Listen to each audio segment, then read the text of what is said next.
Buongiorno professor Torcellan, lei è qui come rappresentante per ANSAS e anche referente di moltissimi progetti, tra cui il coordinamento anche di Expo Scuola. Presenta anche il saggio all'interno di l'Onda di Civil Life che parla di comunità anche all'interno di non luoghi come internet. Vuole spiegarci qualcosa in più? L'idea è questa sostanzialmente. Ci siamo accorti che nella scuola, paradossalmente, l'idea di comunità è abbastanza carente, soprattutto nei docenti. È più facile per gli studenti sanno fare comunità quantomeno nella loro classe e poi anche in situazioni più ampie.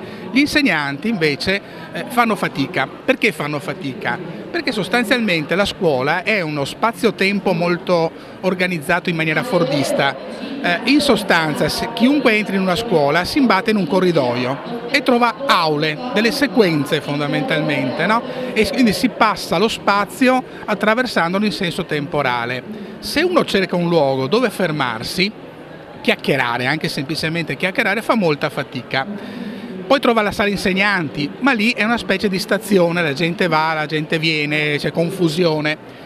Quello che manca a scuola sostanzialmente che cos'è? È lo spazio del racconto. A scuola si fa molta fatica, fanno molta fatica gli insegnanti a dialogare tra loro e a raccontarsi quello che fanno, anche quello che di buono fanno.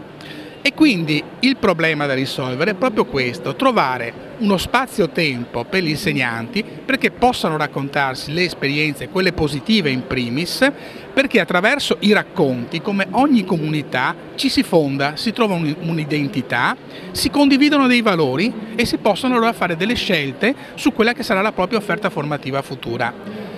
Ciò che può contribuire a creare questo spazio-tempo sicuramente è la documentazione, che non è quell'attività burocratica che siamo tutti ormai portati a immaginare, no? Grandi tabelle, grandi sintesi, schede. La documentazione a cui pensa il progetto Gold, di cui io sono anche un referente qui a livello veneto, è una documentazione molto viva, molto calda, che si articola su 3 verbi: vivi, trasferisci, rifletti. Vale a dire che una buona documentazione deve far rivivere l'esperienza, che deve essere raccontata allora, deve fornire istruzioni, informazioni, formazione anche per poter trasferire in altro contesto quell'attività di successo e deve permettere poi la riflessione collettiva prevalentemente tra i docenti in modo che possano capire il senso di quello che hanno fatto proprio per pensare a un rilancio futuro ovviamente delle attività. Questo è il senso dell'attività che io faccio ed è quello che ho voluto rappresentare nel testo, quindi una documentazione che è strumento fondamentale per creare comunità professionale, una comunità professionale che sa di essere incardinata all'interno di una comunità scolastica, che ha tanti protagonisti, gli allievi in primis, ma anche i loro genitori, tutto il personale interno ed esterno che collabora al processo formativo. Certo, la ringraziamo moltissimo per questo suo spaccato, anche per il suo saggio che è veramente molto interessante. Buon lavoro, professor Torcellan. Grazie. Grazie.